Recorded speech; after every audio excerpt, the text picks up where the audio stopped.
नमस्कार, मैं हूं अविनाश चंद्रवंशी और आप देख रहे हैं न्यूज प्लस 21। इस वक्त की बड़ी खबर सुकमा जिले से, जहां पर छत्तीसगढ़ के नक्सल प्रभावित सुकमा जिले के डब्बा मरका कैंप में आज गुरुवार सुबह पुलिस और नक्सलियों के बीच मुठभेड़ हो गई। इस मुठभेड़ में 5 से 6 नक्सलियों के घायल होने की खबर है, जिसकी पुष्टि सुकमा पुलिस अधीक्षक सुनील शर्मा ने की है।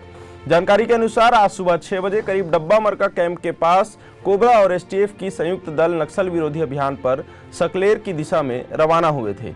अभियान के दौरान लगभग सुबह 6 बजे कोबरा और एसटीएफ की संयुक्त दल और नक्सलियों के बीच मुठभेड़ हुई। सुरक्षा बलों की टीम ने बहादुरी से जवाबी कार्रवाई करते हुए नक्सली दलों को भारी नुकसान पहुंचाया है। सुरक्षा बलों ने घटनास्थल से भारी मात्रा में बीजीएल व अन्य नक्सल विस्फोटक सामग्री बरामद की है।